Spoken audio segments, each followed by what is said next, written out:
Bom dia, feliz sábado. Como é bom estarmos na casa de Deus. Que bom, meu irmão, meu amigo, que você está aqui e você que está nos acompanhando pelas redes sociais. Seja muito bem-vindo ao culto da Igreja Adventista do Coqueiro. Que Deus abençoe a todos, que esse culto seja uma bênção e que possamos sentir o amor de Deus em nossos corações nesta manhã. E para sentir a presença do Espírito Santo nessa manhã, vamos, da maneira que nós estamos, conversar com o nosso Deus. Senhor, nosso Deus, nosso Pai, muito obrigado, Senhor, pelo privilégio de estarmos mais um sábado na Tua casa. Abra os nossos corações, Senhor, para receber a Tua mensagem nesta manhã. Que o nosso louvor, que a nossa adoração possa subir através do Teu Espírito Santo até Teu trono de graça. Que esteja conosco, é o que te pedimos, com o perdão de nossos pecados, em nome de Jesus. Amém. E que você possa deixar que a luz do céu possa penetrar, possa entrar e iluminar a sua vida. Cantemos todos então, deixe a luz do céu entrar.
Continuando o nosso momento de adoração, vamos cantar o hino Como Agradecer.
Gratidão que vibra em meu ser.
oração, vamos todos nos colocar em pé e cantarmos o hino com todo o coração.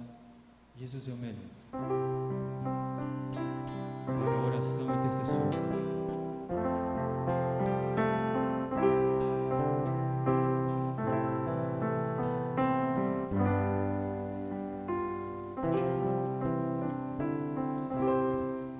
Jesus é melhor, sim, que ouro e bens.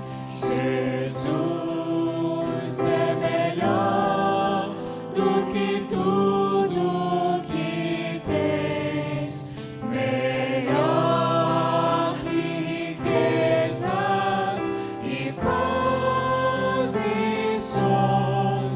melhor, muito mais do que milhões. Pode ser um rei com poder nas mãos, mas do mal escravo, sim. Mil vezes prefiro o meu Jesus e segui-lo até o fim.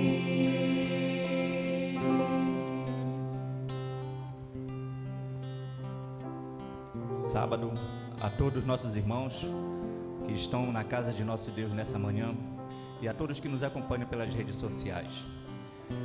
Antes da oração, eu gostaria de ler com vocês o que está no livro de Salmos, no capítulo 100. É um salmo pequeno, mas de grande relevância para nossas vidas, que nos diz assim: celebrai com júbilo ao Senhor todas as terras, servi ao Senhor com alegria e entrai diante dele com canto.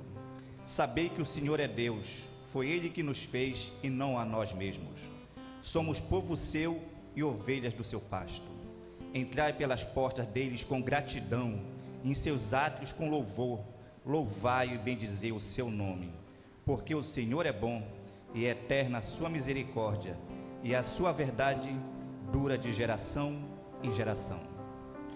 O que o salmista quer dizer aqui, irmão, que apesar das nossas dificuldades, das turbulências que enfrentamos, mas quando entramos na presença de Deus, devemos estar com o coração alegre, devemos ser gratos a Ele por tudo que Ele faz por nós, devemos celebrar a cada momento, a cada dia, porque o Senhor não se esquece dos seus filhos. Possamos passar por crisóis, pelos desertos da vida, mas Deus, Ele estará sempre ao nosso lado. Então esteja essa mensagem em seu coração, essa mensagem que devemos olhar com os olhos da fé, assim como muitos de ser teus mensageiros, para que a tua mensagem seja falada, seja pregada, seja cantada, e assim seja espalhado o teu evangelho, e assim possamos cumprir a missão que tu designaste a cada um de nós. Esteja com nossos irmãos que não puderam estar aqui, mas estão nos acompanhando por algum meio, e assim que a tua mensagem, ao ser aberta através do mensageiro que tu escolheste para este dia, para esta manhã, que ela possa tocar os nossos corações e aliviar, Senhor, muitas das nossas dores, porque a tua mensagem tem um impacto que penetra a fundo o nosso ser, para trazer o alívio necessário para nossas vidas. E assim, bom Pai, permaneça conosco durante todo esse dia, pois é um dia abençoado, e que possamos encontrar alívio e refrigério na tua mensagem e nas tuas palavras. Te agradecemos por tudo que tu tem feito por nós e por tudo que tu ainda há de fazer, Senhor. E assim possamos olhar com os olhos da fé e ver as maravilhas que tu tem guardado para cada um de nós. E que apesar das situações difíceis que nos encontramos, mas certamente tu estarás ao nosso lado para nos dar o alívio necessário. Te agradecemos mais uma vez por tudo que tu tem feito por nós, no doce e amado nome de Jesus. Amém. E servi-lo até o fim.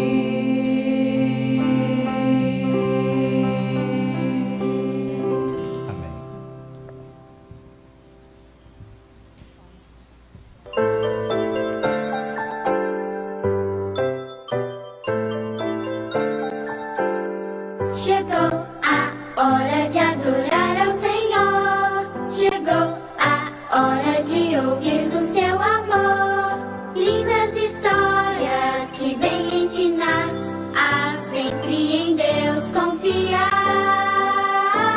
Chegou a hora de adorar ao Senhor. Chegou a hora de ouvir do seu amor. Vem, amiguinho, comigo sentar e vamos quietinhos ficar, prestando atenção em adoração.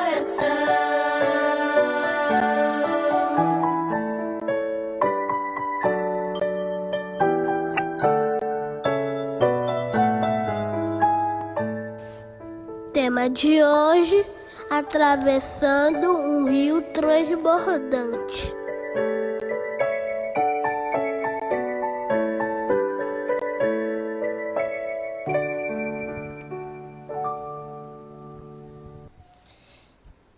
Crianças, teve uma pequenina falha no tema de hoje. O tema de hoje é salva pela fé. Eu gostaria de saber aqui, quem tem medo de altura? Eu tenho muito medo de altura. Nossa, quando eu chego assim lá em cima, que eu olho para baixo, me dá um frio na barriga. Eu tenho medo de altura. E a história de hoje conta sobre 2 homens corajosos. Mas eles não são o principal da história. O principal da história é uma mulher. Vamos ver o que diz a nossa Bíblia a respeito dessa história de hoje? Foi pela fé que Raabe não morreu com os que tinham desobedecido a Deus, pois ela havia recebido bem os espiões israelitas. Vem 2 menininhos aqui, o que estão conversando aqui na frente? Vem aqui. Esses 2 homens corajosos aqui, vocês lembram que eu contei a história de Israel, que o povo saiu da onde? Da onde o povo saiu quando eles estavam sendo escravizados pelos egípcios? Da onde eles saíram? Do Egito. Então, essas pessoas que saíram lá do Egito, caminharam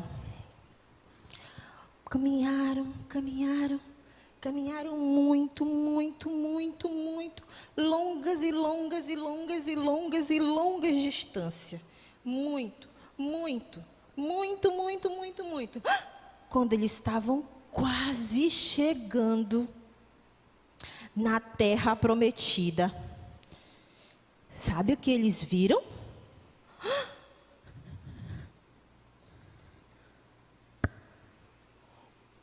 Uma muralha imensa, um muro muito grande e alto. Eles olharam, olha para cima, olha que tamanho é esse muro.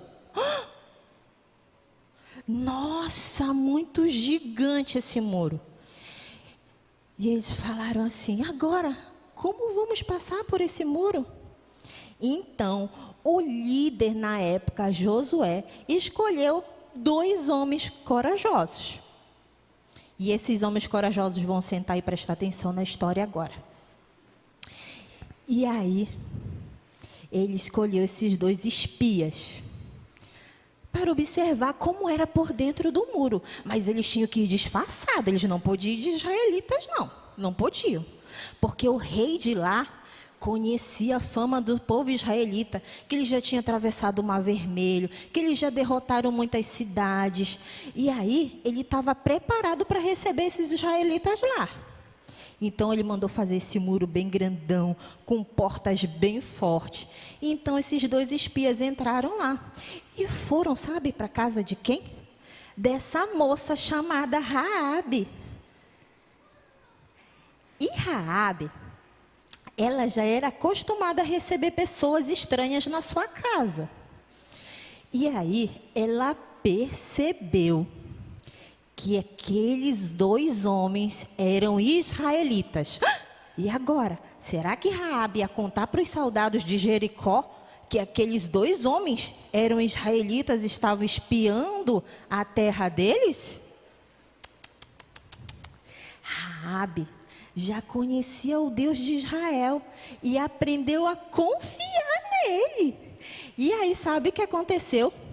Ela escondeu aqueles 2 homens. Pode sentar lá, Raabe, obrigada. E aí ela escondeu aqueles 2 homens. E ela disse assim: eu vou ajudar vocês, porque eu confio no Deus de vocês. Mas eu preciso que vocês salvem a minha vida e a vida da minha família quando vocês vierem tomar a cidade de Jericó. Nossa, ela já sabia, ela já confiava que o Deus de Israel, o Deus do céu, ia tomar aquela cidade. E ela queria ser salva por esse Deus. E aí, sabe o que ela fez? Eles fizeram um acordo com ela.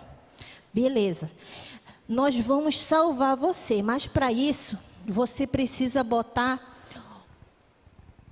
uma corda vermelha na janela da sua casa, para que a gente possa identificar que lá é a sua casa. E Raabe, confiante em Deus, fez o que eles pediram. E aí, crianças, Raabe e sua família foram salvas quando o muro de Jericó caiu. E então, Raabe não só foi salva, mas ela foi embora com o povo israelita e se casou com um israelita também. E ela faz parte da história de Jesus, vocês sabiam? Peçam para a mamãe e o papai contar para vocês, hoje no culto do pôr do sol, o livro de Mateus 1:5. Mateus 1:5. E lá tem a história de Raabe. E ela foi uma peça muito importante na história de Jesus. Sabe, crianças, a lição de hoje conta que nós devemos falar de Jesus para todas as pessoas, porque todos merecem e podem ser salvos, assim como Raabe. A nossa missão aqui é contar para todos sobre Jesus, para que todos possam ser salvos. Vamos orar? Vamos orar e pedir para que Deus nos ajude? Posição para a oração.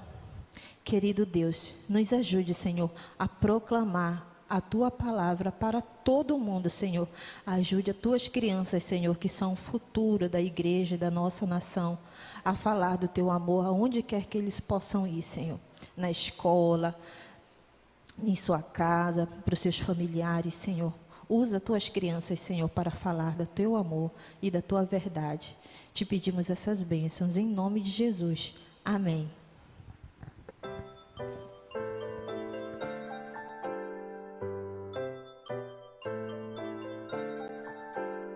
Chegou a hora de adorar ao Senhor. Chegou a hora de ouvir do seu amor. Lindas histórias que vêm ensinar a sempre em Deus confiar. Chegou a hora de adorar ao Senhor. Chegou a hora de ouvir do seu amor.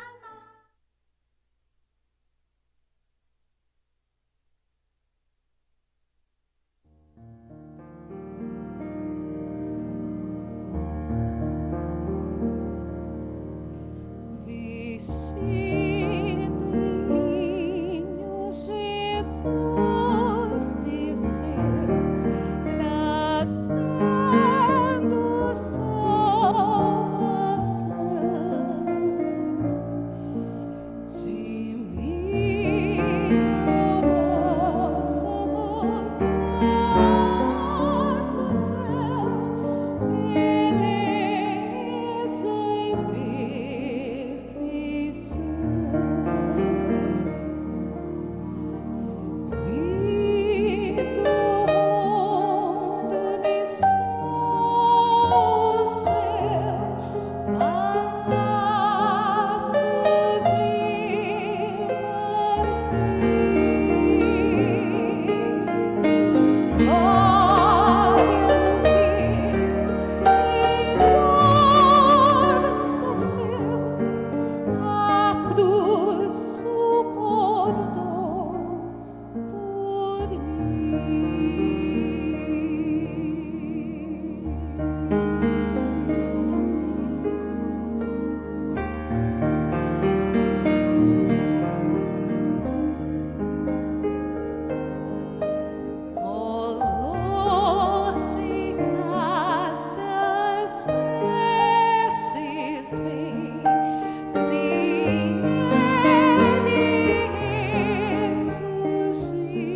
Que linda essa canção, não? Ela nos relembra de um grande sacrifício de amor que Jesus fez em nosso favor. Ele veio ao mundo, ele preferiu estar aqui, ele desejou morrer em nosso lugar. Bom dia, feliz sábado. É um imenso prazer estarmos juntos nesta manhã de sábado para adorar o nosso Senhor, o nosso Salvador, no dia que Ele estabeleceu, um dia sagrado, para que possamos relembrar que somos feitos imagem do nosso Criador. Eu aproveito para dar um feliz sábado para você que nos acompanha nas redes sociais, para você que talvez esteja a caminho de algum lugar, esteja em casa se recuperando de algo, para você que porventura esteja no carro, ou de alguma forma esteja assistindo a este culto, sinta-se na presença do Senhor e seja abençoado por Ele também neste dia. Eu também nessa manhã me alegro com cada um dos queridos irmãos que aqui estão, e certamente se você está aqui, é porque Deus te trouxe aqui, Ele tocou o seu coração e te fez chegar até esse lugar especial. Neste final de semana, nós temos algumas coisas interessantes acontecendo. É o mês inteiro da Missão Caleb, e muitos dos que estamos aqui estão participando de um projeto de evangelização de outras pessoas, de estudo da Bíblia, de visitação. Nesse final de semana, começou desde ontem, um programa chamado Evangelibras, que é o estudo da palavra de Deus na língua de sinais, e nós temos aqui uma intérprete agora, fazendo esse trabalho que a cada sábado acontece, porque nós temos um universo de irmãos que também são amados de Cristo, são cegos, são surdos, são pessoas com alguma dificuldade de mobilidade, mas estão inseridos no Ministério das Possibilidades. Então ontem e hoje está acontecendo o Evangelibras, e se você desejar acessar, você pode fazê-lo, e certamente será muito abençoado. Nesta manhã eu também me congratulo com todos os nossos amigos que aqui estão, que são pessoas que já frequentam a nossa comunidade. Sejam muito bem-vindos, mas eu quero destacar a presença de 3 amigos muito especiais. Eles são pessoas com quem estamos estudando a Bíblia e aprendendo juntos. Eles não moram aqui, moram na Ilha do Marajó, embora também tenham parentes aqui, e na cidade de Anajás. Eu quero pedir só que eles levantem a mãozinha assim, ó, e eles estão ali atrás, muito bem. É a Márcia, que é professora, a Rosinete, que também é professora, e o Wilson, que é funcionário público federal, trabalha nos Correios, e eles estão conhecendo a nossa igreja pela primeira vez. Já foram bem acolhidos ali com a equipe de recepção. Sejam muito bem-vindos. Como eu costumo dizer, essa é a nossa casa, porque é a casa do nosso Pai, e portanto é a casa de todos os filhos de Deus. Que Deus abençoe, que seja um sábado agradável a todos vocês. Bom, nesse instante nós temos a oportunidade de abrir a Bíblia, porque certamente Deus sempre tem uma mensagem para falar ao nosso coração. Eu imagino que você veio nessa manhã na expectativa de saber o que Deus vai falar com você. E se você crê que Deus tem a capacidade de falar conosco, então creia. Ele está aqui e agora Ele nos convida para um banquete, para o estudo da sua palavra, para irmos até a Bíblia. E eu quero convidá-lo para abrir sua Bíblia no livro do Apocalipse. Apocalipse, o capítulo 14. Na nossa classe bíblica, inclusive, nós estamos estudando há alguns meses o tema do Apocalipse. Estudamos, por exemplo, na semana passada, sobre o que é a besta que emerge do mar, suas características, seus desdobramentos históricos, inclusive nos nossos dias. E parte deste grupo que estuda a Bíblia com a gente está aqui nessa manhã de sábado, e isso alegra demais o nosso coração, juntamente com outros amigos da nossa comunidade que têm vindo, e nós ficamos felizes por tudo isso. Apocalipse capítulo 14, deixa a sua Bíblia aberta aí em Apocalipse, capítulo 14, feche os seus olhos, e nós vamos falar com o Senhor, pedir que Ele nos dê discernimento para entender a sua palavra. Oremos. Querido Deus e nosso Pai, Muito obrigado, Senhor, porque estamos na tua presença mais uma vez. Humildemente nos pedimos que o Senhor fale conosco através da tua palavra, aquela palavra que foi dada aos profetas e que de maneira inspirada eles escreveram para a edificação da tua igreja, para o crescimento espiritual do teu povo. Então, Senhor, de maneira que só o Senhor sabe fazer, conversa com as crianças, na linguagem que elas vão entender, conversa com os adolescentes, com as palavras e as gírias que eles vão compreender, conversa com os adultos, com os idosos, da maneira que só o Senhor pode transmitir. Me sinto como instrumento e peço que o Senhor use-me para a glória do teu nome, em nome de Jesus, amém, Senhor. Apocalipse, o capítulo 14, e nós iremos ler os versos 6, ou melhor, o verso 7 nesse momento. Apocalipse, capítulo 14 e o verso 7. O tema da nossa mensagem desta manhã é chegada a hora do seu juízo. É chegada a hora do seu juízo. E a base está em Apocalipse, nesse texto introdutório, capítulo 14 e o verso 7. E a palavra de Deus diz assim: dizendo em grande voz, temei a Deus e dai-lhe glória, pois é chegada a hora do seu juízo, e adorai aquele que fez o céu, e a terra, e o mar, e as fontes das águas. A Bíblia fala sobre um momento de juízo, ou uma cena de juízo. Na realidade, em vários livros, como o Apocalipse e Daniel também, eles apresentam um contexto de julgamento, ou uma cena de juízo.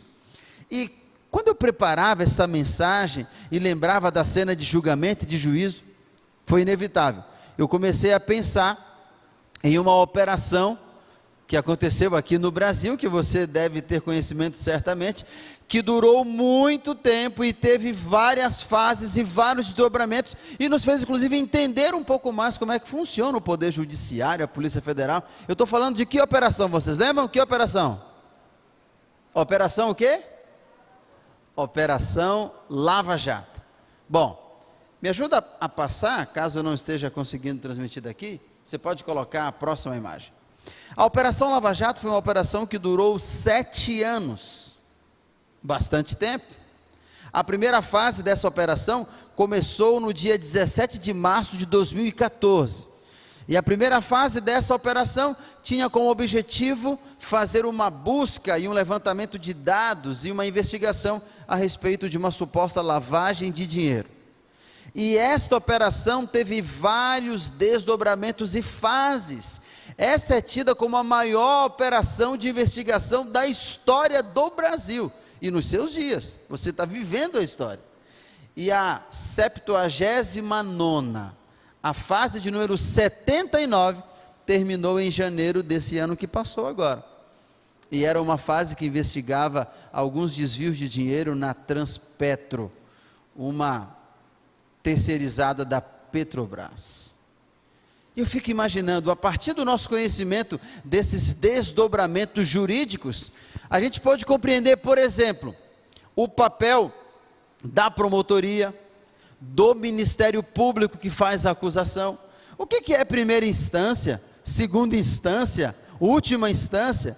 O que é o Supremo Tribunal Federal, o Superior Tribunal de Justiça? Eram temas que, para mim, confesso, não eram tão claros. Eu, inclusive, confundi alguns detalhes, como, por exemplo, eu não fazia muita distinção sobre os ministros de Estado, que são de um governo, e os ministros do Superior Tribunal de Justiça, o Supremo Tribunal Federal, não era tão claro. E a partir de tudo isso que nós fomos vivendo, algumas coisas foram ficando mais claras, e a gente começou a entender um pouco melhor. Por que eu estou falando dessa cena de julgamento e dessa investigação? Porque algo acontece parecido com isso no contexto espiritual, na Bíblia. E nós vamos para o livro do Apocalipse, que ele diz assim: olha, temei a Deus e dai-lhe glória, pois é chegada a hora do seu juízo. Quando você pensa na palavra juízo, o que é que vem na sua mente? E se você quiser pode participar, e eu consigo ouvir os mais da frente que eu acredito. Fale para mim aí, juízo, pensou em juízo? Ai pastor, quando eu penso em juízo, eu penso em tal coisa. Que palavra vem na sua mente? Hã? Condenação. Julgamento. O que mais? Tribunal. Condenação, julgamento, tribunal. O que mais? Juízo. O que mais? Prestação de contas. É a hora que nós vamos passar todos os extratos contábeis e vamos ver no final qual vai ser o saldo, se positivo ou negativo. O que mais? Juízo, condenação, julgamento, prestação de contas. O que mais? Réu, juiz. E aí temos todos os personagens de um julgamento. Sabe o que é o mais interessante? É que de fato a Bíblia trata de uma cena de juízo e de julgamento. Olha, por exemplo, o que antecede o verso 7, no verso 6 do capítulo 14. Diz assim: o contexto aqui é que existem mensageiros de Deus que têm a missão de invadir a terra para apresentar uma mensagem que é um evangelho eterno. E esses anjos voando são a representação do povo de Deus, que tem uma mensagem para levar ao mundo. E precisam ter agilidade como os anjos estão fazendo nessa representação que João vê. Capítulo 14, verso 6 diz assim: vi outro anjo voando pelo meio do céu, tendo o evangelho eterno para pregar aos que se assentam sobre a terra, e a cada nação, e tribo, e língua, e povo. Esses anjos estão voando no meio do céu. Ou seja, essa mensagem deve ser percebida e vista por todas as pessoas, porque se eles viajassem, voassem num cantinho da terra, ou de trás de uma mangueira, ou de trás de um arvoredo, muitas pessoas poderiam não ver ou saber dessa mensagem, mas o anjo está voando aonde? No meio do céu, é visível. Um outro detalhe é que o anjo parece ter pressa, porque ele não está caminhando, ele não está correndo, ele está voando, e pelo meio do céu. É uma mensagem que é urgente, e ao mesmo tempo uma mensagem que deve ser percebida, visível, para todos os moradores da terra. E a mensagem é: temam a Deus, declarem glória ao seu nome, porque é chegada a hora do seu juízo. E a palavra juízo aqui no verso 7, é a palavra grega, krisis. Essa palavra grega tem duas, eu diria assim, dois desdobramentos, a palavra krisis e a palavra crima. Vamos ver como é que está o nível do seu grego. Repita comigo: krisis, crima. Parece que você fez aula de grego em alguma escola por aí. Krisis diz respeito ao ato de julgar, a todo o contexto e processo de julgamento. E crima diz respeito à sentença da condenação. O que é que o anjo está dizendo?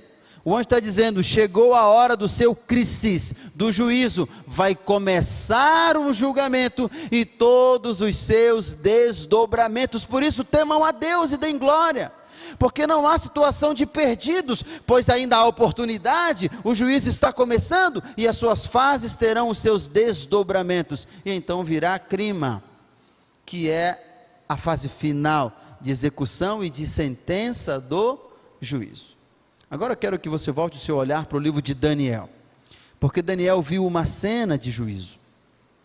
Daniel capítulo 8, abra sua Bíblia aí em Daniel capítulo 8, Daniel viu uma cena de juízo, e nós vamos ler a partir do verso 9, vamos ler um conjunto de 5 versos, Daniel capítulo 8,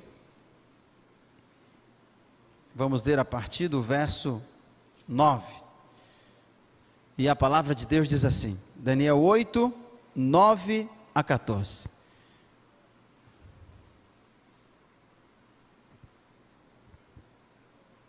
o contexto aqui de Daniel capítulo 8 é uma visão que Daniel tem. Você sabe, nós já estudamos na Bíblia, que quando Deus queria falar algo para o seu povo, ele usava os seus servos, os profetas.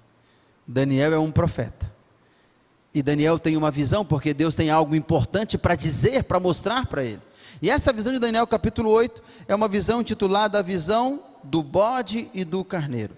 Daniel capítulo 8, a partir do verso 9, lemos na palavra de Deus o seguinte, acompanhei. De um dos chifres saiu um chifre pequeno, e se tornou muito forte para o sul, para o Oriente e para o Norte. Só abrir um parênteses. A Bíblia identifica o anticristo, que é também percebido como o chifre pequeno, que é também percebido como a besta do Apocalipse. Todos estes elementos, eles se contextualizam ou se resumem num personagem, que é aquele que vem representando Babilônia e é contra Deus. Em Daniel capítulo 8, ele é apresentado como o chifre pequeno. É antagônico, ele é oposição a Deus, ele quer tomar o lugar de Deus, ele se faz parecer Deus.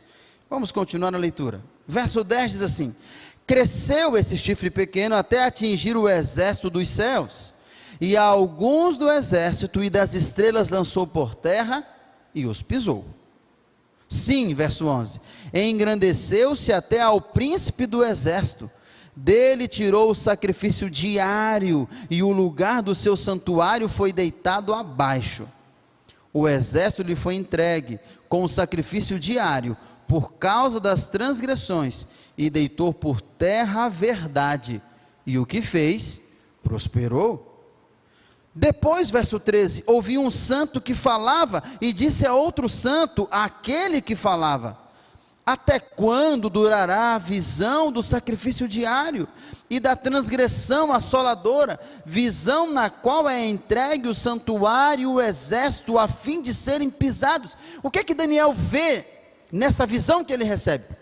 Daniel vê que existe um poder antagônico, que é identificado como um chifre pequeno, e chifre no Apocalipse representa poder, autoridade. E Daniel percebe na visão que esse poder e essa autoridade que é contra Deus, está fazendo arruaça com a verdade. Pegou a verdade de Deus, lançou por terra, e a expressão que ele usa que é lançou por terra e pisou, é uma expressão de blasfêmia, de menosprezo da verdade. Quando, por exemplo, você está olhando para um inseto que está no chão, e ele é um inseto que te amedronta, ou então ele é algo asqueroso, você vai lá e com o sapato mata. Esse é um símbolo de autoridade que você tem sobre aquilo que é menor, que é pequeno. O que Daniel está vendo é que esse poder está pegando a verdade divina e lançando por terra. E o pior, na visão Daniel vê que o que ele faz está prosperando, e ninguém faz nada. Quais são as verdades que esse poder lança por terra? Ele tira Jesus do centro do santuário, porque aqui é uma referência ao santuário, ao tabernáculo. Ele tira Cristo do centro do santuário, e o seu poder de intercessão, e desloca. Então ele lança a verdade por terra. Ele diz que não é necessário que você vá direto a Deus para pedir perdão, mas ele coloca vários intermediadores humanos para perdoar pecados e absolver sentenças. Então ele tira o papel de intercessor de Cristo, o perdão que é só Deus quem pode dar. Esse poder, por exemplo, transfere o dia sagrado que Deus estabeleceu, o Santo Sábado, e aqui estamos nós, obedecendo o mandamento, fazendo como Jesus fazia, que aos sábados estava na igreja. Ele tira o sábado bíblico e coloca o domingo, uma atribuição que não é bíblica, que não é divina. Por que está fazendo isso? Porque na visão que Daniel tem, o chifre pequeno joga a verdade por terra e pisa sobre ela, e o que ele faz prospera, e Daniel fica perturbado. E então ele ouve um ser conversando com o outro e fala assim: vem cá, ninguém vai fazer nada, vai ficar por isso mesmo? Então o chifre pequeno vem, ele afronta Deus, ele quer se colocar no lugar de Deus, ele pega a verdade e usa o engano, mistura, ilude as pessoas, e ele lança a verdade por terra. Ele está fazendo um sacrilégio com aquilo que é de Deus, e ninguém vai fazer nada. Isso vai durar vários anos e séculos, e ninguém vai fazer nada. Alguém me dá uma resposta? Essa é a discussão dos dois seres que Daniel percebe na visão. Mas eis que o verso 14 do capítulo 8 traz uma resposta. E veja o que diz Daniel 8, verso 14. Lembra que a pergunta é: até quando durará a assolação do santuário a fim de ser pisado? E o verso 14 diz assim: ele me disse: até 2.300 tardes e manhãs, e o santuário será purificado. Pastor, o que isso representa? Daniel está vendo um conflito em que o mal está querendo prevalecer. O chifre pequeno, o poder que é a oposição a Deus, está lançando a verdade por terra, engano, mentiras, e levanta inclusive pessoas religiosas para enganar e para mentir. E ninguém faz nada. E então Daniel ouve uma voz celestial que sai e diz: calma, calma, haverá juízo. Deus vai trazer a julgamento todas as coisas, até 2.300 tardes e manhãs, e o santuário será purificado. Até 2.300 tardes e manhãs, e o juízo começará. Não vai terminar assim. Eu só peço que você tenha paciência e confie, porque o Deus que começou o processo vai cuidar de todo o processo até o final. Haverá juízo. Você percebe como a mensagem do juízo na Bíblia é uma mensagem necessária. E eu confesso que quando eu era garoto, a mensagem do juízo me amedrontava. E quando eu pensava em juízo, eu pensava em condenação, eu pensava em juiz, eu pensava em sentença, em acerto de contas, em réu, em acusador, em tudo isso. Eu só não pensava numa coisa, que na realidade é exclusivamente o que a Bíblia apresenta. Eu nunca pensei que o juízo é sinônimo de salvação. Sabe por que Deus tem que fazer juízo? Porque Deus quer salvar o seu povo. Então nessa manhã, que uma coisa fique clara para você: juízo na Bíblia é sinônimo de salvação. Quando Deus vem julgar, é porque Ele quer salvar o seu povo, pois se Ele não julgasse, o seu povo não teria salvação, e Daniel está desesperado por conta disso. Mas eis que ele ouve uma voz que diz: calma, haverá juízo, Deus vai salvar, não vai ficar assim, não vai ficar por isso, até 2.300 tardes e manhãs, e o santuário será purificado. Pastor, mas por que esses seres divinos, estão falando com o Daniel, dão essa data, 2.300 tardes e manhãs? O que é isso? Sabe que Daniel não compreende muito bem também essa visão, mas Deus deu de presente para a gente a compreensão para os nossos dias. Eu não tenho tempo de me adentrar em vários pormenores, mas a visão das 2.300 tardes e manhãs é a maior profecia bíblica. Ela começa no ano 457 antes de Cristo, ela atravessa a era, e ela vai até o ano 1844.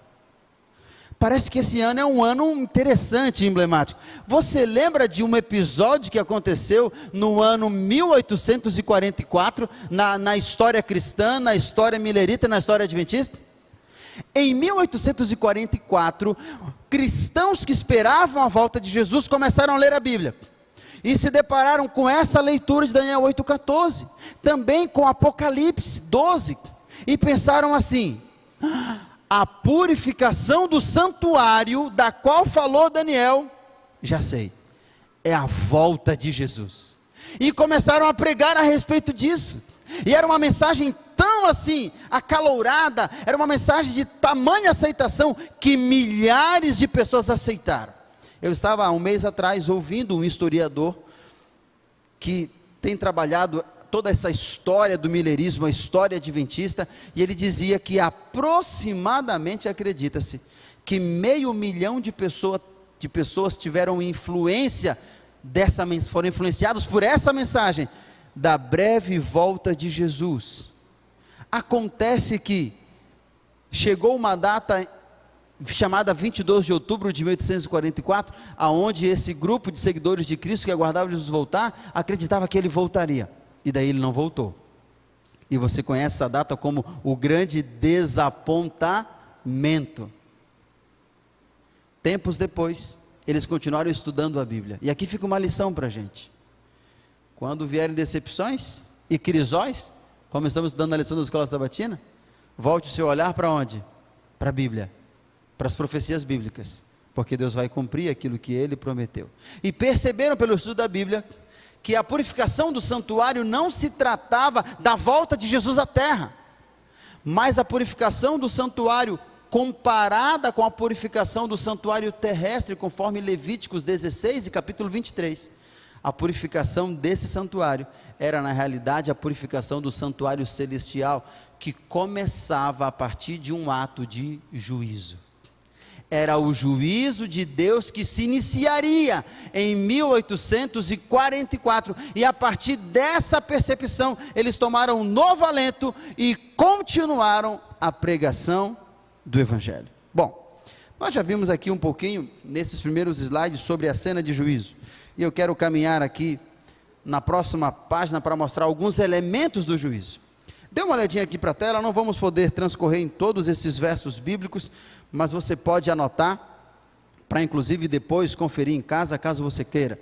Mas em uma cena de juízo existem alguns personagens, e aqui nós temos alguns deles, e cada referência bíblica para eles. Nós temos, por exemplo, os réus. E quem são os réus? Somos nós. Quem são aqueles que quebraram a aliança com Deus e pecaram? Somos nós. A Bíblia diz que o homem nasceu em pecado, e nós somos os pecadores, então nós somos os réus. Nós estamos sentados no banco dos réus, esperando a sentença que vai acontecer. Mas existem outros personagens nesse contexto bíblico. Existe, por exemplo, o acusador, e Apocalipse 12 fala quem é o acusador dos nossos irmãos. Quem é? Satanás. Ele é o acusador. Ele é aquele que olha para você e olha para Deus e fala: está vendo, Deus? Você disse que deu a vida por ele, olha o que ele está fazendo, não está te obedecendo. Olha o que ele está fazendo, te enganando mais uma vez, te traindo, desobedecendo. Larga ele de mão, deixa perecer, condena logo. Esse é o acusador. E muito cuidado, para que eu e você não façamos um papel que é do inimigo de Deus. É ele quem acusa, é ele quem condena. E aqui eu abro um parênteses para dizer: nunca queira tomar o papel de Deus. Deus é o juiz, e às vezes nós queremos ser juízes das pessoas, e queremos dizer: ah, porque você é assim, porque você faz assim, porque é assim daquele outro jeito, e julga e condena. Calma, todos estamos na mesma condição. O nosso papel aqui é de réu. Você já viu um réu sentado falando assim: você, que feio, você errou, fez isso? Não, um réu não aponta para o outro para dizer, porque eles estão sobre sentença, estão aguardando sobre julgamento, melhor dizendo, estão ali torcendo para que possam ter uma sentença favorável. Nós temos outros personagens aqui também. Nós temos as testemunhas, e Daniel 7:10 fala que milhares e milhares estão diante do trono do Cordeiro, e eles estão a observar tudo o que acontece nessa cena de juízo. O universo inteiro está observando, porque biblicamente nós acreditamos que existem mundos, como o nosso planeta Terra, que não caíram em tentação, e eles estão observando todo o transcorrer da história que se dá no planeta Terra. Nós temos outros personagens, mas entre eles o principal, ou os principais, primeiro, é o juiz do tribunal. Quem é o juiz do tribunal de acordo com a Bíblia? Deus. Deus é o juiz, e a Bíblia o chama de o justo juiz. Isso quer dizer que ele nunca errou uma sentença, que ele sempre julga corretamente, mas mais do que isso, a Bíblia apresenta que nós temos também um advogado. E João diz assim: filhinhos, olha, não pequeis, mas se você pecar, saiba que você tem um advogado no céu. Quem é o nosso advogado? Jesus Cristo, o justo. O juiz é o reto juiz, justo, e o advogado é justo. Você percebeu que nessa balança entre condenação e defensores, entre o de acusação e o advogado de defesa, nós temos ponto favorável ao nosso lado. Essa é a cena de julgamento, e esses são os elementos do júri.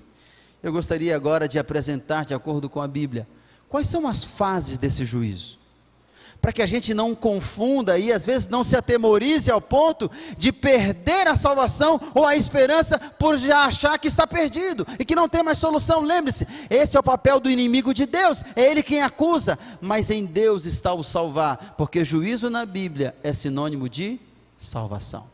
Juízo é igual a salvação. A Bíblia apresenta o juízo em 3 fases. Então, quando você ouvir falar de juízo na Bíblia, lembre-se, o juízo na Bíblia está dividido em 3 fases.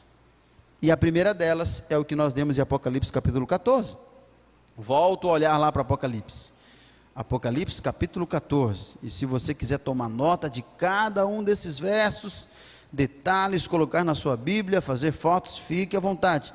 O que for melhor para a sua compreensão.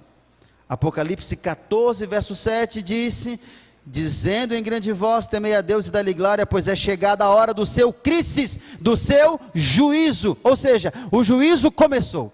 E nós acreditamos biblicamente, a compreensão teológica bíblico-cristã adventista, de que em 22 de outubro de 1844, começava o juízo e tinha a primeira etapa do juízo, o juízo investigativo. Juízo investigativo. Qual é o nome dessa primeira fase do juízo? Como é o nome? Juízo investigativo. Juízo investigativo. Pastor Daniel, e quem são as pessoas que estão sendo julgadas nessa primeira parte do juízo? Nessa primeira etapa do juízo investigativo?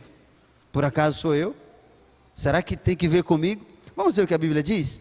Existe um verso lá na carta de Pedro, 1 Pedro, abra sua Bíblia agora, lá para o finalzinho da Bíblia, é uma carta bem curtinha, mas é perto de Apocalipse. Então é só você voltar algumas páginas. 1 Pedro capítulo 4, e o verso 17.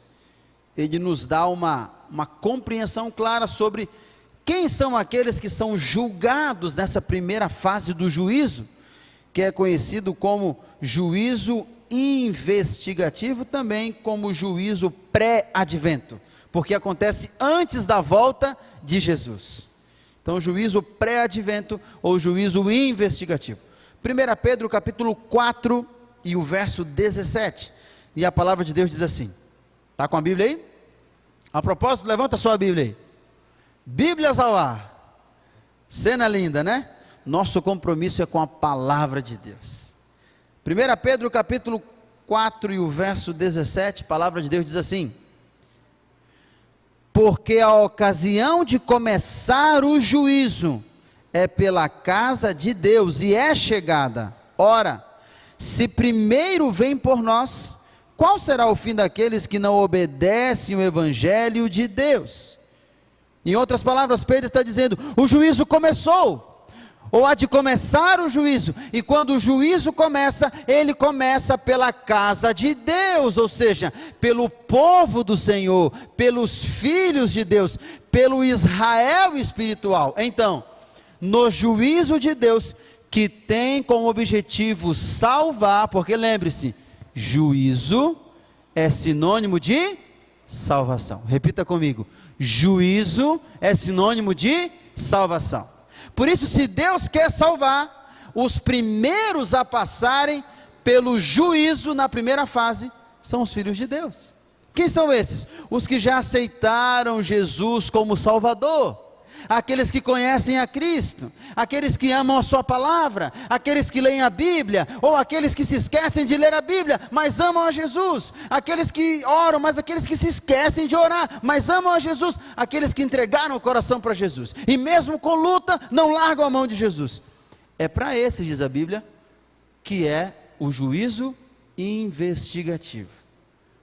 Aí você pode perguntar, pastor, então quer dizer que tipo hoje, sábado, agora, às 9 horas da manhã, está acontecendo um juízo lá no céu? É.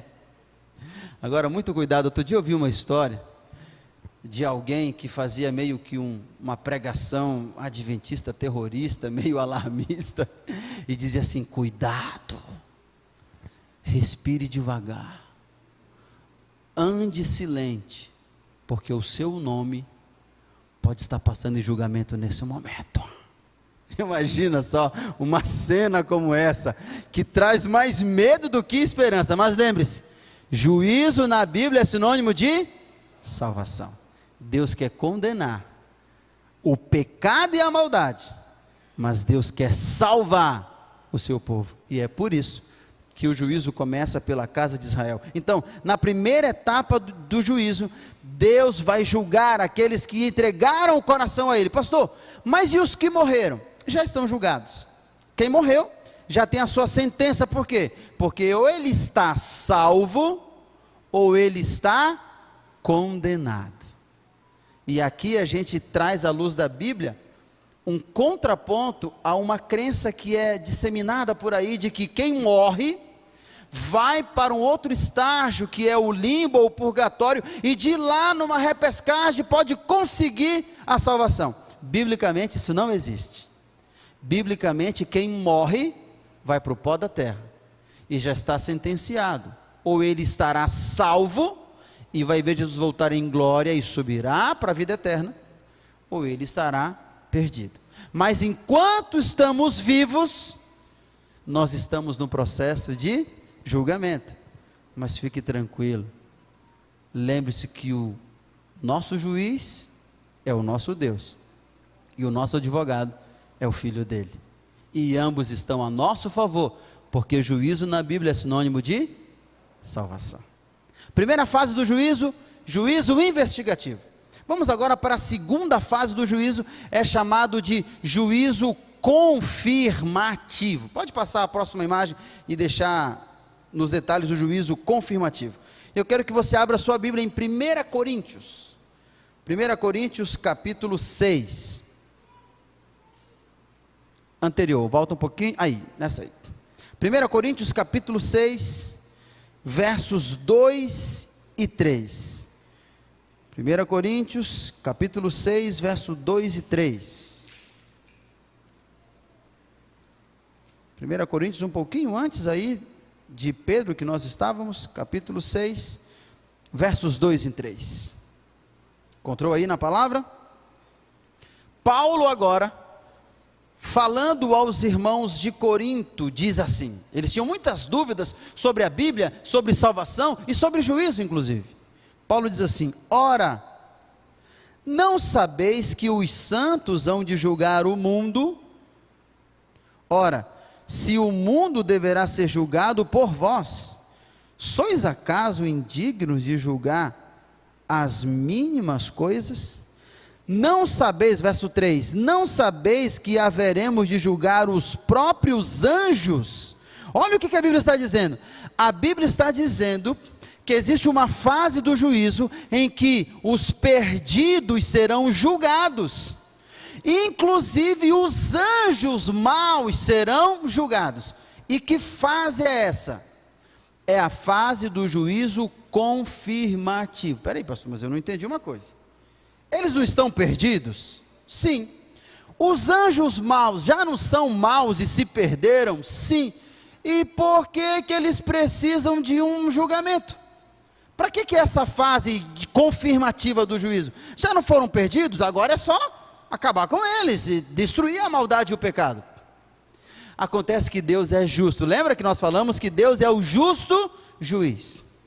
E Ele não poderia condenar ninguém sem que ficasse claro para o universo que tal pessoa teve todas as oportunidades e chances que poderia ser dada pela misericórdia de Deus. Então o que acontece nessa segunda fase? A segunda fase como é que chama? Juízo confirmativo. Anota aí no canto da sua Bíblia, pode anotar aí. Juízo confirmativo, segunda fase. Porque nessa fase os salvos vão julgar os perdidos. Para quê? Para confirmar que aquilo que Deus disse, que as misericórdias do Senhor foram estendidas, e os que se perderam de fato se perderam por escolha própria. Eles não quiseram a salvação, porque juízo na Bíblia é sinônimo de salvação. Abra sua Bíblia aí, agora em Apocalipse, capítulo 20, verso 4, para que a gente possa pontuar no contexto do tempo, na história temporal, para que a gente possa pontuar em que momento acontece essa segunda fase, que é o juízo confirmativo. E Apocalipse capítulo 20, o verso 4, apresenta esse momento. Apocalipse, lá para o finalzinho da Bíblia agora, capítulo 20, verso 4, veja o que diz, olha que interessante, falando sobre a cena de juízo, de julgamento, diz assim, ó: capítulo 20, verso 4. João diz: vi também tronos, e nestes sentaram-se aqueles aos quais foi dada a autoridade de julgar. O tribunal se assentou. E nesse tribunal se assentaram aqueles que tinham a autoridade para quê? Para fazer julgamento, para fazer parte do juízo. Continuando, vi ainda as almas dos decapitados por causa do testemunho de Jesus, bem como por causa da palavra de Deus, tantos quantos não adoraram a besta, nem tampouco a sua imagem, e não receberam a marca na fronte e na mão, e viveram e reinaram com Cristo durante 1000 anos. Qual é o período em que o juízo confirmativo acontece?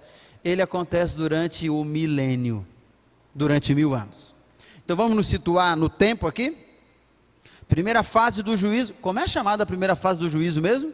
Juízo investigativo. Nesta fase do juízo, todos os salvos em Jesus são julgados. Essa fase do juízo começa e termina antes da volta de Jesus. Claro até aqui? Essa fase do juízo começa e termina antes da volta de Jesus. Jesus volta e vai começar o milênio lá no céu. E agora, durante o milênio, começa a segunda fase do juízo, que é o juízo confirmativo. 1000 anos para desfrutar a presença de Deus e para desvendar uma questão universal. Os que foram condenados justamente? E aí, eu gosto de dar um exemplo. Vamos imaginar que quando Jesus volta, você vê o rosto dele em glória e majestade, está salvo. Aí você lembra do sermão que nós apresentamos aqui, o sermão de hoje, você fala: eu lembro que o pastor Daniel fez um sermão falando sobre as fases do juízo, e olha só que bênção, eu estou aqui, porque juízo é sinônimo de salvação. Mesmo com meus defeitos, Deus me salvou, porque eu segurei na mão dele, que maravilha. E eu quero dizer para o pastor Daniel que eu estou muito feliz, eu vou procurar ele aqui. E você sai pelo céu e fala: tudo bom? Você viu o pastor Daniel? Eu não vi. Pergunta ali para aquele anjo, e você vai: tudo bom, seu anjo? Bom dia, boa tarde. Você viu o pastor Daniel? E você: não vi. Até que você encontra Jesus. Fala: Senhor, tudo bom? Eu queria ver o pastor Daniel. E o Senhor olha para você com um semblante triste. É só uma história, tá, irmãos? Só uma ilustração. E diz: deixa eu te falar um detalhe. O pastor Daniel, infelizmente, não está aqui. Aí você diz: não, Senhor, o pastor Daniel Carvalho, ele pregou na igreja, ele pregava sempre lá na igreja. Ele inclusive pregou um sermão do juízo, e olha, eu vi que tudo aqui que a Bíblia falou é verdade. Tem alguma coisa errada, Senhor, desculpa a minha intromissão, eu sou salvo assim, não quero causar confusão aqui no céu, mas tem alguma coisa errada. Aí o Senhor fala: vamos ver os livros? Porque Apocalipse 24 diz que o tribunal se assentou, para quê? Para julgar. Vamos ver os livros? E o Senhor de alguma forma mostra para você a história da vida do pastor Daniel. Diz: olha aqui, ele nasceu, eu coloquei um anjo para cuidar dele, olha aqui, ele se desenvolveu, foi um desbravador, e ele foi um jovem Caleb, ele foi um comportor, ele casou, e teve filhos, e foi um grande pregador, e levou milhares de pessoas ao batismo, ensinou a Bíblia para muitas pessoas. Acontece que nesse momento da vida dele aqui, ele largou a minha mão. Eu insisti, eu mandei pessoas, eu mandei recado, eu inclusive dei sonhos para eles, eu me fiz revelar de todas as formas, mas ele não me rejeitou, mas ele não me aceitou. E como nós não trabalhamos forçando ninguém, mas é pela livre e espontânea vontade de cada pessoa, ele escolheu largar a minha mão, e eu não pude fazer nada por ele. E você olha para Deus e fala: Senhor, Tu és justo. É verdade, Tu és justo, Senhor. Ele não está aqui, mas foi decisão dele. Tu és justo. Louvado seja o Teu nome, Senhor. Me perdoa por duvidar da Tua justiça. Só que enquanto você está fazendo isso e falando com Deus, adivinha quem passa? Seu Jorge passa. Aí você diz: Seu Jorge? Seu Jorge? Oi, tudo bom? Não, Senhor, desculpa, mas eu preciso agora lhe interrogar de novo, porque tudo bem, você me explicou aí do pastor Daniel, mas o seu Jorge era um bêbado, não passava um dia bom, bebia todo dia, Todo dia bêbado e no chão, e cheio de lama, e falando bobeira todo dia. Olha, eu fui adolescente, jovem, me casei, a minha vida inteira eu vi o seu Jorge bêbado. Tem alguma coisa errada. Senhor, desculpa a minha intromissão mais uma vez, só que agora eu acho que tem alguma coisa errada. Porque ele está aqui, não está certo isso. Aí o Senhor diz, vamos para os livros? Porque Apocalipse 20, verso 4 fala dos livros. E o Senhor então te mostra toda a história. O seu Jorge nasceu, uma vida complicada, no mundo das drogas, entrou nas bebidas, e ele passou por isso 10 anos, 20 anos, 30 anos, 40 anos. Só que um dia, alguém foi visitar a sua casa, e era uma campanha de entrega de livros missionários, e deixou na casa do seu Jorge um livro. E esse livro tinha como título O Grande Conflito. E o seu Jorge, quando leu aquele livro, ele ficou impressionado. Ele disse, meu Deus, há um conflito acontecendo, eu estou no centro do conflito, eu tenho que tomar uma escolha, eu escolho Jesus. Ele entregou sua vida e o coração, e mesmo cheio de vícios, Deus mudou a vida dele, e o seu Jorge foi uma nova criatura, e por ter me aceitado, eu perdoei todos os pecados dele, e é por isso. Tudo bom, Jorge? É por isso que ele está aqui hoje, e você diz, Senhor, Tu és justo mesmo. E todo o universo, após contemplar a justiça de Deus e como lidou com cada caso personalizado, vai se dobrar diante do juiz do universo e dizer, justos e retos são os teus caminhos, Senhor.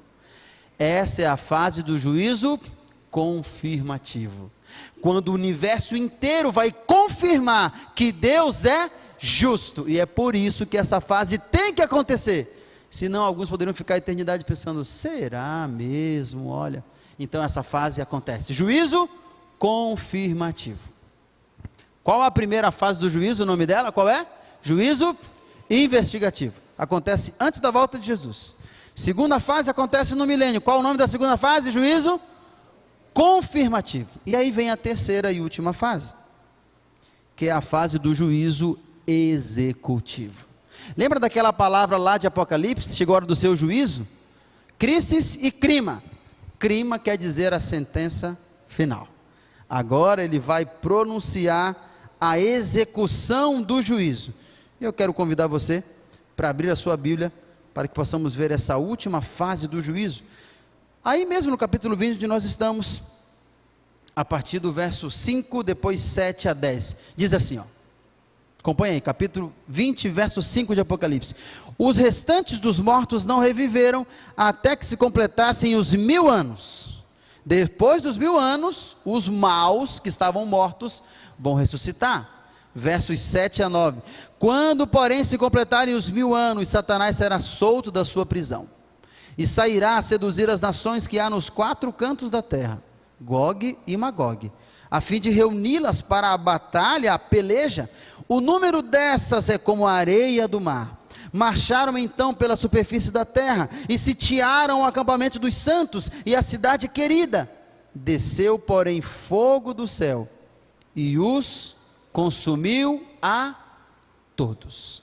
A terceira fase do juízo, o juízo executivo, acontece depois do milênio.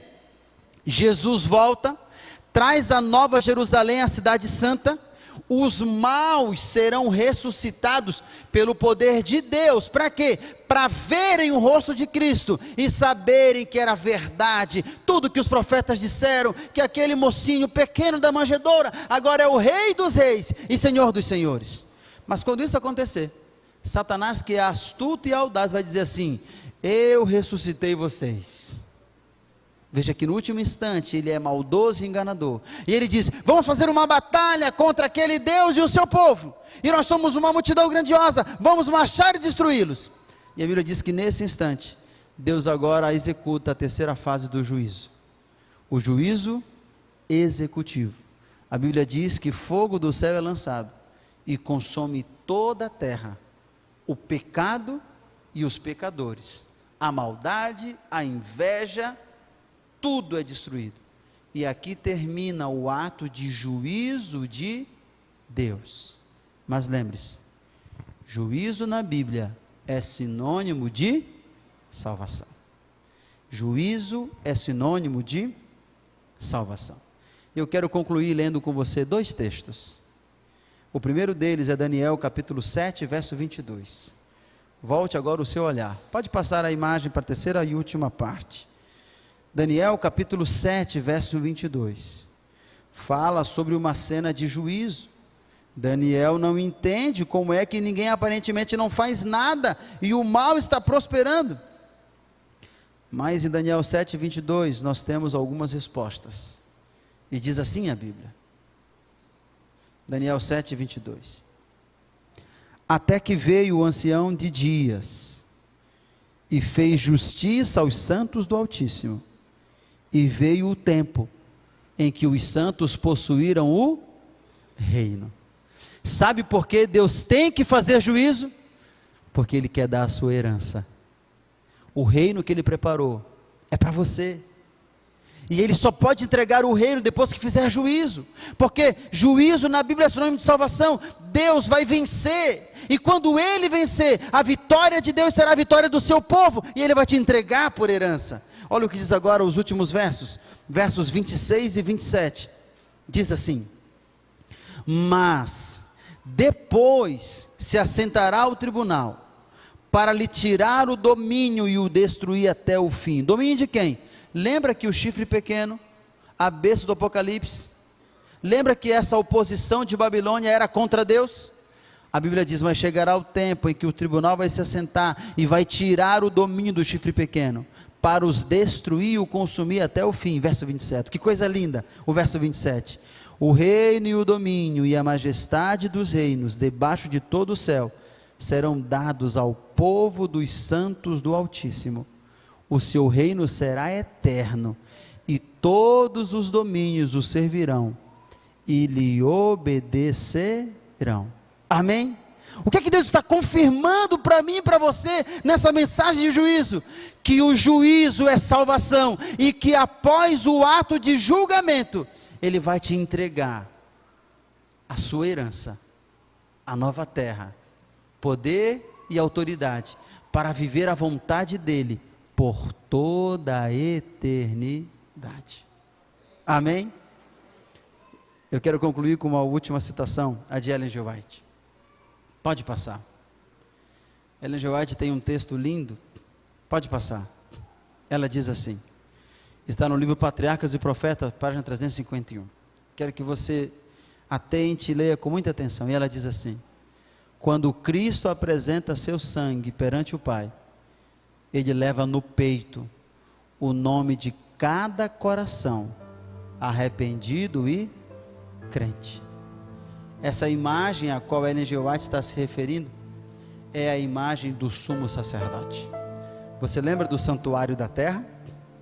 Que tinha um sacerdote que adentrava nesse santuário, adentrava todos os dias o sacerdote para oferecer sacrifício em favor do povo pecador, e uma vez por ano adentrava no lugar santíssimo o sumo sacerdote, porque ele iria purificar o santuário de todos os pecados. Jesus é o sumo sacerdote, e o que Ellen G. White está dizendo é que quando ele entra para julgar, ele traz no peito o nome de cada um de nós, porque juízo na Bíblia é sinônimo de salvação. Pode voltar à imagem anterior. Quero que você olhe para essa imagem e tenha isso em mente. Você está vendo aquelas pedras preciosas que eram peitoral, parte da roupa do sacerdote? Elas representavam as 12 tribos de Israel, cada tribo com o seu nome: Judá, Issacar, Zebulon, Levi, cada tribo com o seu nome.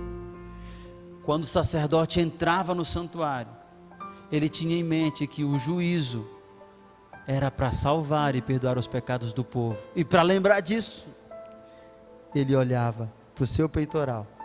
Aqui estavam estampadas a representação das tribos de Judá. Quando Jesus assumiu o seu papel, agora de intercessor, mas também no ato de julgamento, em 22 de outubro de 1844, ele entra para essa fase do juízo investigativo, que está acontecendo, ele entra para julgar, mas calma, juízo não é condenação, juízo não é para acabar com você, com aquele, com o outro. O juízo é para salvar. Então, quando ele entra no santuário para julgar, ele olha para o seu peito e vê que lá está estampado o seu nome: Sérgio, Yara, Letícia, Andressa, Maria, Fernanda. E ele diz: essa minha ação é para salvar. Por isso não temos juízo, porque Deus que te ama é o justo juiz, e Jesus, o teu Salvador, é o teu advogado. No juízo nós seremos salvos pela graça de Cristo. Amém? Nós ouviremos uma música agora. Ao final dessa música eu vou encerrar com um apelo de Deus para o seu coração, para que nesse dia você confirme em Jesus a salvação que Ele hoje te oferece, pois Ele é o justo e bondoso juiz. Reflita nessa canção, fale com Deus enquanto você ouve essa melodia. Entregue seu coração a Ele, renove a sua esperança na salvação pela graça de Cristo.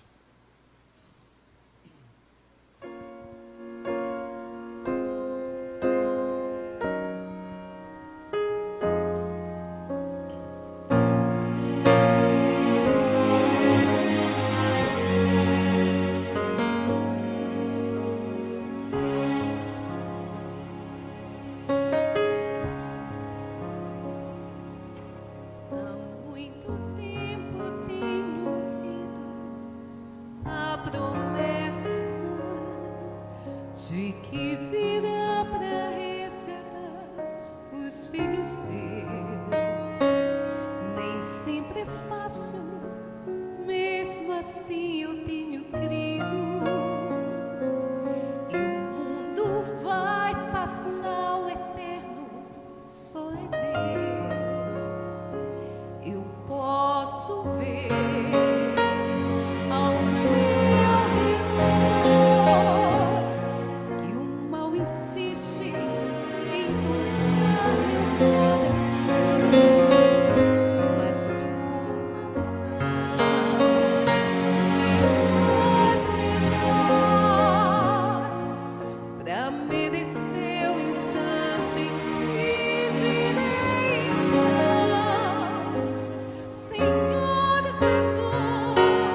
levar para o céu.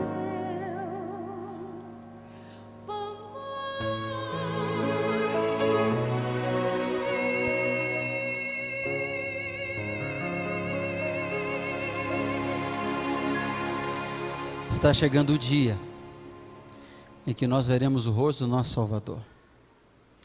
Queria que você pensasse agora no porquê algumas pessoas vão se perder. Por que algumas pessoas vão se perder se juízo na Bíblia é sinônimo de salvação? As pessoas que se perderão porque rejeitaram a Cristo, seu amor, a sua bondade, e por rejeitarem a Cristo, não tiveram forças para abandonar os pecados e a maldade que tanto nos assedia.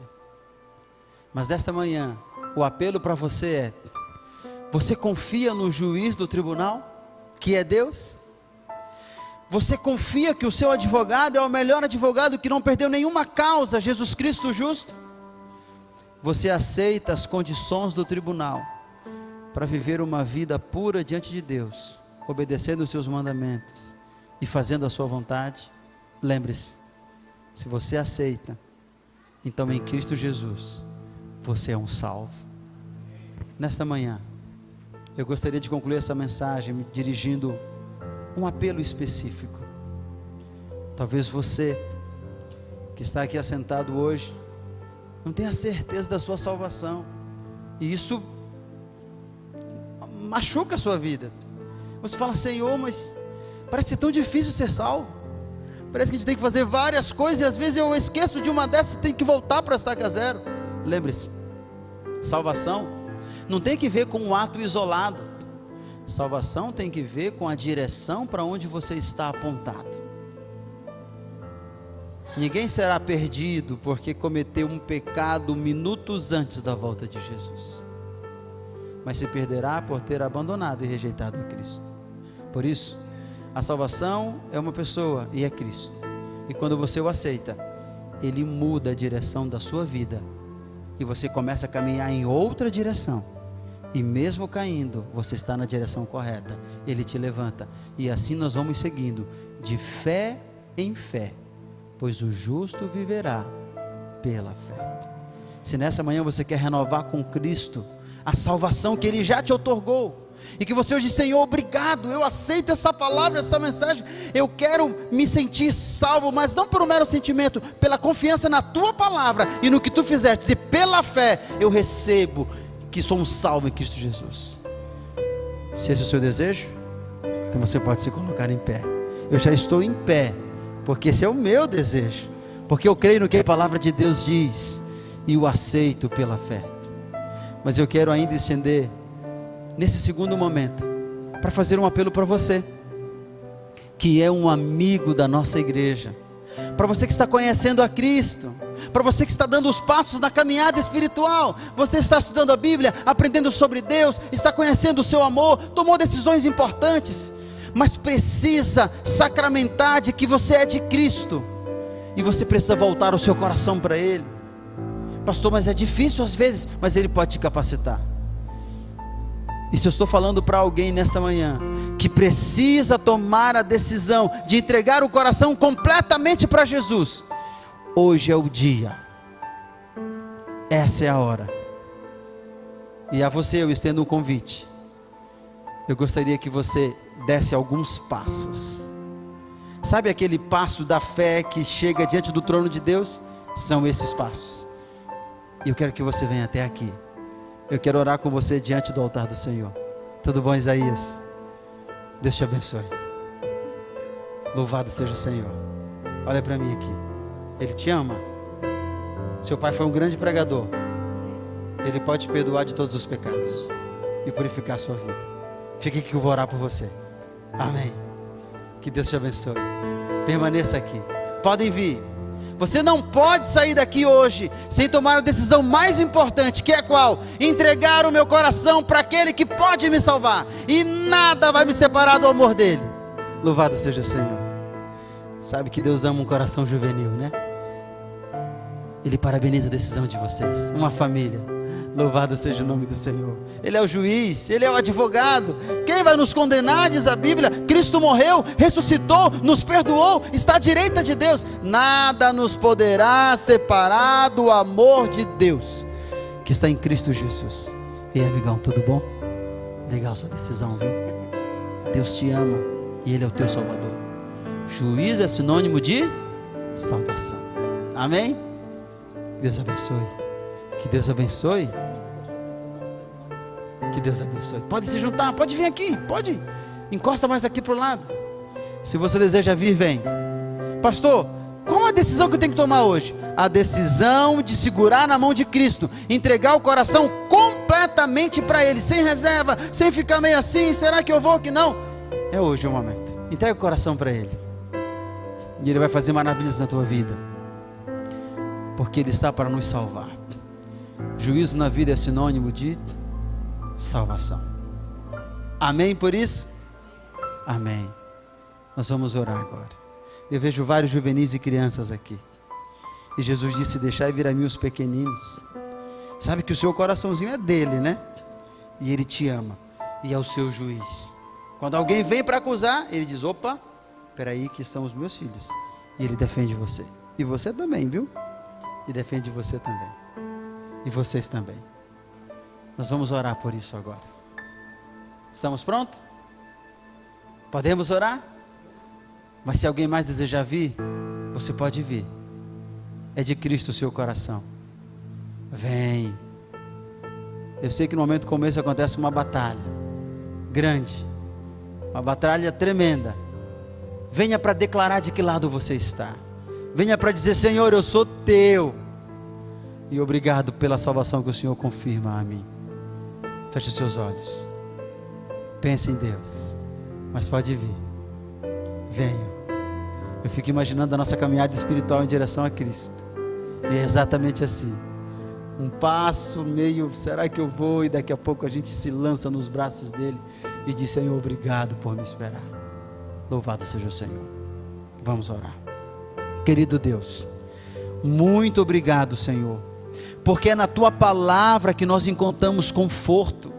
Quantos textos bíblicos estudados e lidos nesta manhã, que nos falam do juiz que está ao nosso lado, que vai nos entregar o reino, que vai condenar a maldade, porque juiz é salvação, porque tu irás voltar, vens buscar o teu povo. Obrigado, Senhor. Nós recebemos, aceitamos esta palavra e nos colocamos em tuas mãos. Aqui está a tua congregação, o teu povo. Sabemos, Senhor, que a primeira fase do juízo é na casa de Israel. E nós não queremos temer o juízo, nós queremos temer o pecado, sim, queremos temer a maldade, queremos temer nos afastar de Ti, mas não queremos temer o juízo, porque confiamos naquele que é o nosso juiz e que está ao nosso lado. E num dia como este, nesta manhã, no dia de hoje, nós entregamos a nossa vida em Tuas mãos, Senhor. Mas há um grupo mais próximo aqui, que quer fazer aquela entrega, Senhor, aquela entrega incisiva, aquela entrega permanente, completa, e quer dizer: Jesus, segura a minha mão, me amarra ao redor de Ti, e não me permita afastar, porque eu quero ver o Teu rosto quando Tu voltares, e dizer: Senhor Jesus, estou aqui, o dia enfim chegou, vamos subir. Permanece conosco, salva-nos hoje e todos os dias da nossa vida, em nome de Jesus. Amém e amém. Que Deus te abençoe. Podeis voltar para os seus lugares. Louvado seja o nome do Senhor.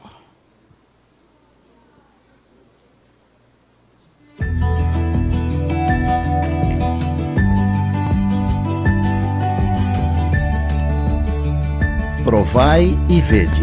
História de hoje: Arriscando com Deus. Há mais de 100 anos atrás, um grupo de imigrantes alemães se instalaram em Pozuzo, um lugar isolado nas florestas peruanas. Como não havia mais terra disponível para moradia em Pozuzo, Juan e Teresa Heidinger decidiram ir para a região de Puerto Inca, próximo ao rio Patitea. Era também um lugar isolado, com acesso somente pelo rio.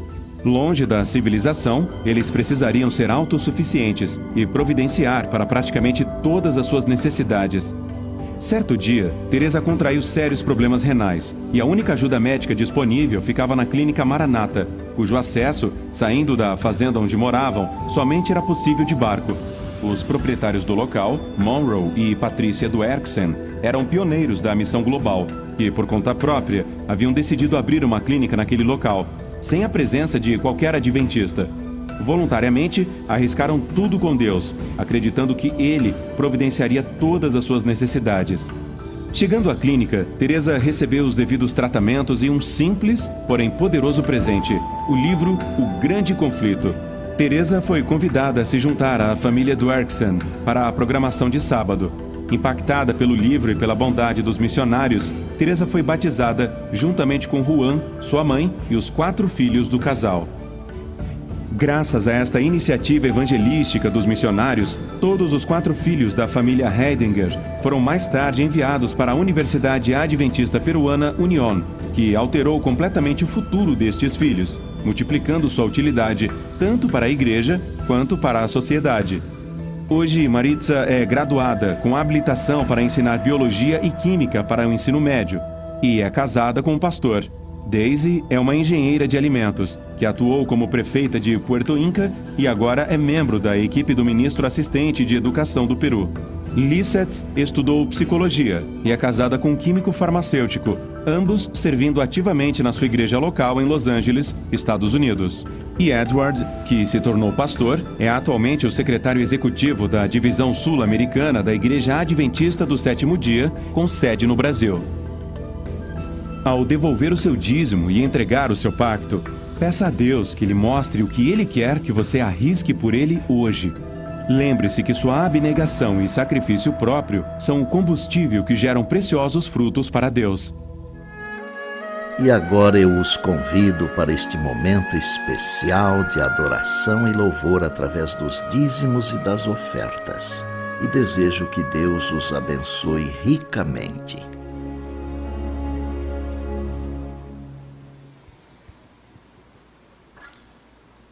O nosso bom dia e um feliz sábado a todos.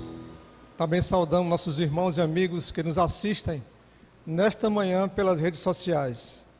Estamos quase encerrando nosso primeiro culto, mas ainda falta uma parte importantíssima, que é a nossa adoração através dos dízimos e das ofertas.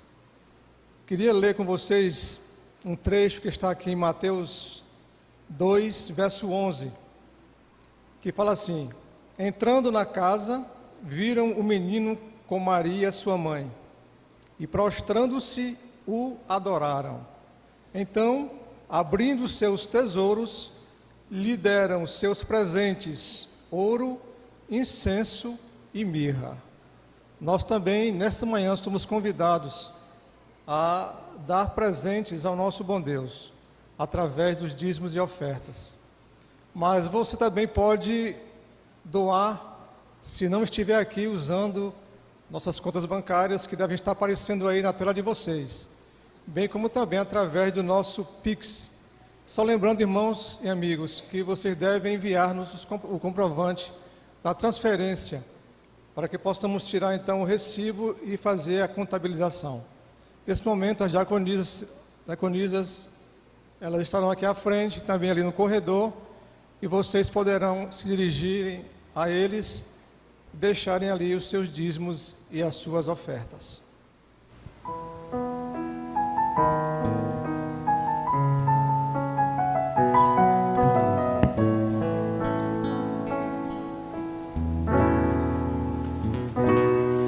Entregamos o que é teu ao Senhor, com alegria.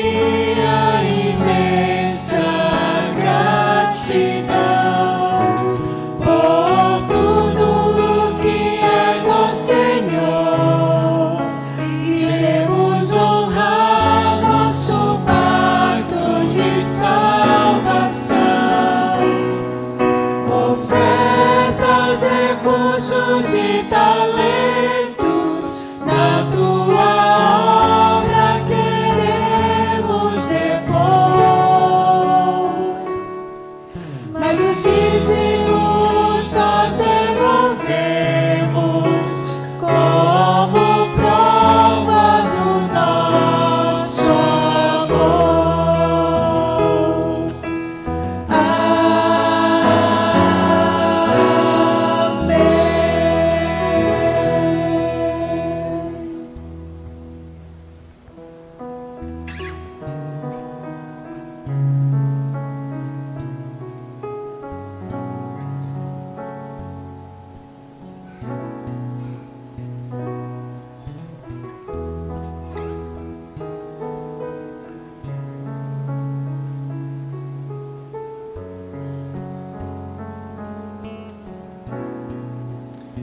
Vamos orar. Bom Deus e Pai Celestial, aqui prestamos nossa adoração a Ti, devolvendo um pouco daquilo que Tens nos dado tão bondosamente. Obrigado por essas bênçãos. Agora abençoes esses dízimos e ofertas, que eles possam ser usados na Tua causa e possam assim salvar muitas pessoas para o Teu reino.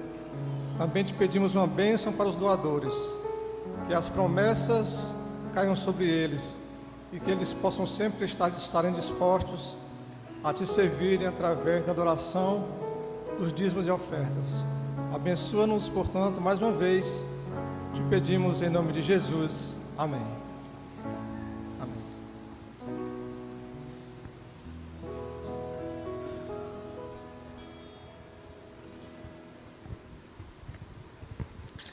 Bom dia, igreja, um feliz sábado. Gostaria de pedir a atenção de vocês para ainda 2 momentos antes de nós nos dividirmos em classe. Como vocês já estão habituados, nesse mês de julho, agora para este ano, nós não teremos o JA, a sua volta será somente agora no mês de agosto. No entanto, os nossos jovens, assim como todos vocês, continuam sendo convidados para a nossa ação no Caleb. Estamos terminando hoje ali no Jardim Brasil e continuando todas as noites ali no Vale Verde, ok? E amanhã, o nosso culto, às 19 horas. Você é o nosso convidado especial para vir, programação normal, culto normal. Bom, no sábado, dia 30, a Caravana Novo Tempo estará em Belém, especialmente, fazendo uma programação toda especial. E essa programação acontecerá sábado, dia 30, às 16 horas, aqui no Mangueirinho. Você é o nosso convidado especial e a sua entrada ali também, você poderá contribuir com 1 quilo de alimento. Agora, para que nós fiquemos assim bem identificados com o evento, vá com a sua camisa Caleb. Talvez você não tenha a sua camisa, então vá com a camisa Novo Tempo que você tenha e participe conosco. Já estamos divulgando, divulgue nas suas redes sociais, Caravana Novo Tempo, Pastor Gilson Brito e o Arautos do Rei. Isso será uma bênção. Gostaria de convidar aqui a nossa secretária. Nós vamos fazer... Opa, tudo bem, irmã? Bom dia. Vamos fazer a segunda leitura da ata. Semana passada nós fizemos a leitura e agora queremos também nos despedir dos amigos que estão conosco através das redes sociais. Que Deus nos abençoe. Irmã, vamos fazer a segunda leitura.